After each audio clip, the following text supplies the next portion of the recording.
Hello everyone and welcome to your first ever weekly gaming recap brought to you by TechRaptor. My name is Christian Buckley. I am the social lead here. I'm running the show, bringing you 5 of this week's biggest headlines that you can read all about on TechRaptor.net, or if you want a detailed little write-up by myself, you can subscribe to the newsletter that is linked down below in the description. But if you're watching this on YouTube, what's up? You get the extended version. If you're watching this on TikTok, you're not going to see this part. Why don't we get straight into it? This show doesn't really have a title yet. We'll see how it evolves in the future. Let us know what you think. But first big story of the week. This week, EA had their quarterly financial report and along with it brought a host of bad news for fans of a bunch of EA series, including Star Wars, rumors of Titanfall, which we are not getting into in this episode, but Star Wars Jedi Survivor has been delayed past its March 17th release date for Xbox Series X, S, PC, and PlayStation 5. It's now been pushed back 6 weeks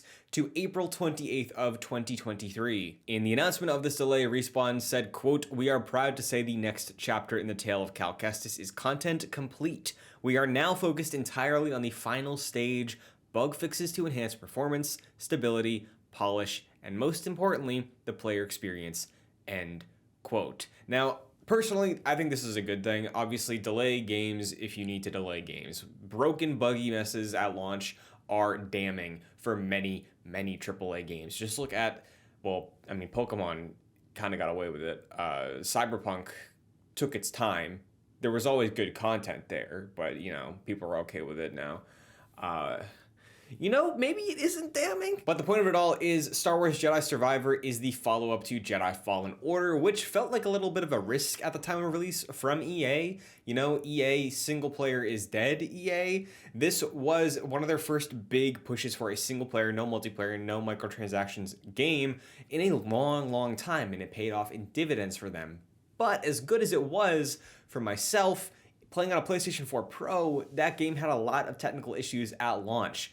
Now with the next gen version, that's kind of been sorted out, but it's nice to see them taking their time. It's nice to see EA giving Respawn the ability to take their time to make Jedi Survivor that much better than both the launch and content of Jedi Fallen Order. Next up, we are in the second month of the year, but review season is popping off and it's not going to let up anytime soon. This week, we dropped 2 reviews for games you can play right now: SpongeBob SquarePants The Cosmic Shake and Dead Space. Fans of 3D platformers, if you're not that into SpongeBob, you may be let down by the average platforming of The Cosmic Shake, but SpongeBob fans, check out Sammy T's review. They gave the game a 6.5 out of 10, but praised the SpongeBob elements, and it's enough for longtime fans to have a great time with it.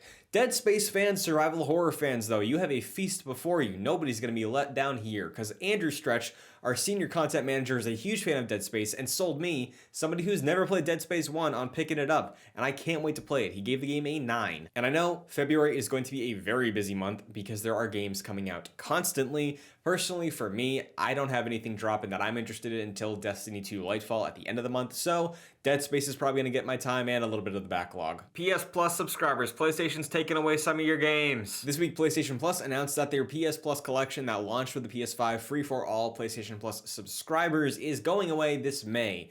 But if you have PlayStation Plus currently on the Essential level, you can go in and claim all the games, so as long as you're subbed, you still have access to them. So if you've yet to claim Batman Arkham Knight, Battlefield 1, Bloodborne, Call of Duty Black Ops 3, the Crash Bandicoot Insane Trilogy, Days Gone, Detroit Become Human, Fallout 4, Final Fantasy 15 Royal Edition, God of War 2018, Infamous Second Son, Monster Hunter World, Mortal Kombat X, Ratchet & Clank 2016, Resident Evil 7 Biohazard, The Last Guardian, The Last of Us Remastered, Uncharted 4, A Thief's End, and Until Dawn, make sure you get in there and claim them. The announcement of this was snuck in with the PS Plus announcement for February, which is 4 games, well, technically 3 plus a DLC. They are the Evil Dead game, Destiny 2, Beyond Light, Ollie Ollie World, and the Mafia Definitive Edition remake of the original game.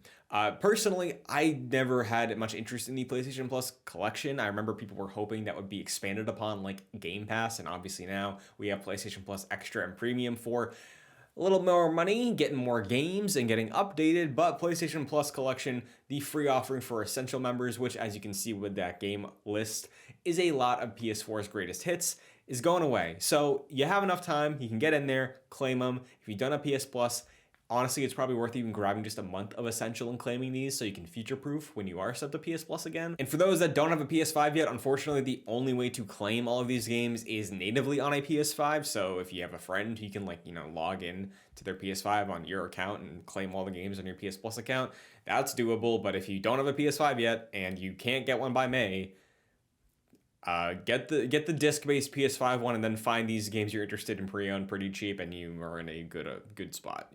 Digital future, not here yet. But speaking of old games, The Last of Us, specifically The Last of Us Part 1, has been delayed. Those watching The Last of Us on HBO right now, and how goddamn good is that show?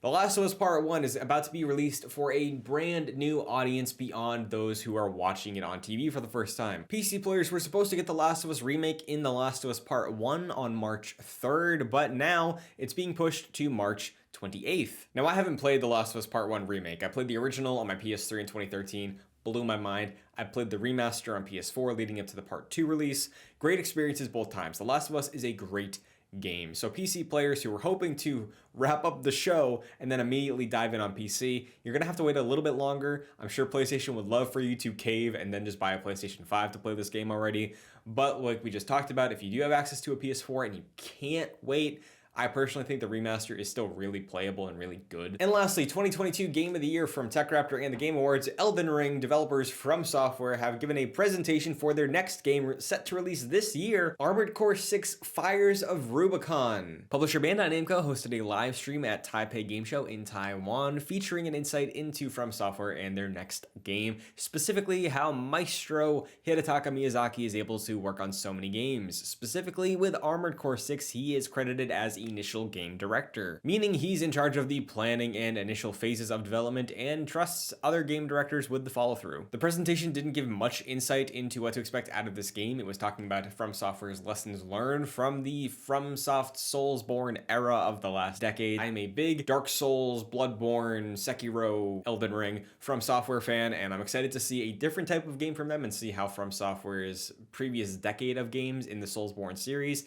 influences this one, because mechs are pretty sweet. That trailer was awesome. And yeah, I'm always down to play a new From Software game, so we'll see how that hits when it drops. And there you have it. Those are 5 stories you might have missed in gaming this week. We'll be back next Friday for more. Stay tuned. For the YouTube audience, though, you're sticking around. That was the end of TikTok. Let me know what you think of this format. Let me know what you think about the vibe, about how many stories you want covered, how in-depth you want my own personal opinion thrown in here. Because the YouTube one is a little more loosey-goosey, It's a little more casual Friday.